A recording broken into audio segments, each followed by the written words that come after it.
Les audiences de la commission Galland reprennent demain après une suspension de quelques jours. On a dû procéder de la sorte en raison de la réception massive de milliers de nouveaux documents transmis par la SAAQ après la levée du secret professionnel. La commission s'est retrouvée un peu ensevelie sous des tomes de documents. Il y a des témoignages importants prévus cette semaine qui risquent de donner un certain éclairage sur le fiasco Saclic.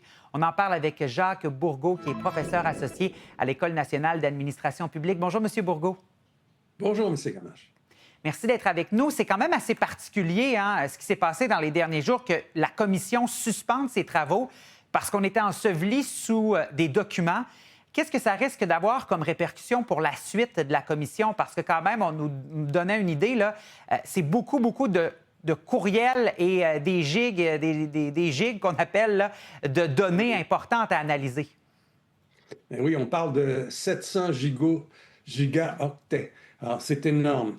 Et les procureurs, ces derniers jours, ont eu à distinguer ce qui était pertinent, ce qui n'était pas, ce qu'ils avaient déjà, ce dont ils avaient besoin, et puis ce qui pourrait aussi éventuellement, à titre exceptionnel, faire l'objet du privilège de la relation avocat-client, encore qu'elle soit qu'il soit très restreint dans ces circonstances-ci, ce privilège. Et justement, le fait que la SAAQ ait retenu ces documents, qu'est-ce que vous pensez de cette façon de faire?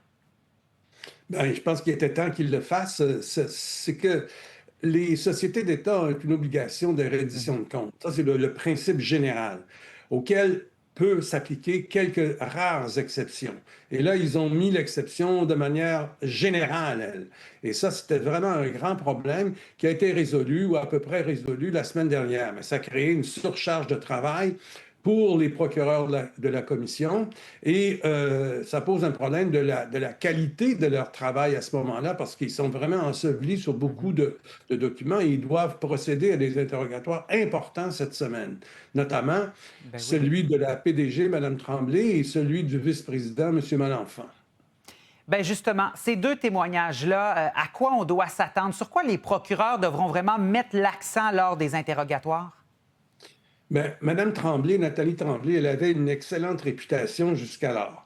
On devrait savoir ou demander si elle n'a pas été aveuglée par M. Malenfant et leur projet commun de laisser un système informatique le plus vite possible et le plus complet possible. Madame Tremblay, on devrait aussi lui demander si elle a, pendant ce temps-là, vraiment suivi le développement du projet comme il le fallait. Et si elle a transmis toute l'information qu'il fallait et exacte à ceux à qui elle devait rendre des comptes, notamment au conseil d'administration, éventuellement aux autorités politiques. Pourquoi il y avait des informations, paraît-il, inexactes? Pourquoi ces informations-là ont-elles induit en erreur ceux qui devaient la contrôler? Ça, c'est pour Mme Tremblay. Pour M. Malenfant, ça va être très long. Parce que d'abord, c'est quelqu'un qui prépare beaucoup ces choses et qui a beaucoup à dire pour se défendre parce que c'est lui qui est vraiment sur le hot seat depuis quelques mois. Donc, on va lui demander comment ça se fait que la planification a été aussi inadéquate. Imaginez, on a découvert un trou de 800 000 heures dans la planification, éventuellement. Ensuite, pourquoi faire que les soumissions faisaient l'objet de trous au sujet de la maintenance, au sujet de ce qui se passait s'il y avait des dépassements de coûts, etc. Ça, il paraît que les soumissions avaient 1000 pages, je ne sais pas moi. Mais comment ça se fait que dans ces 1000 pages-là, on n'a pas prévu ces cas-là? Aussi, comment ça se fait qu'on ne s'est pas demandé s'il n'arriverait pas les mêmes choses qui est arrivé dans d'autres projets informatiques où le fournisseur de services, au milieu du projet, menace de se retirer, ce qui était le cas ici, sauf si on lui donnait des extensions. À M. Malenfant, on demandera aussi sa stratégie de recrutement de ses adjoints autour.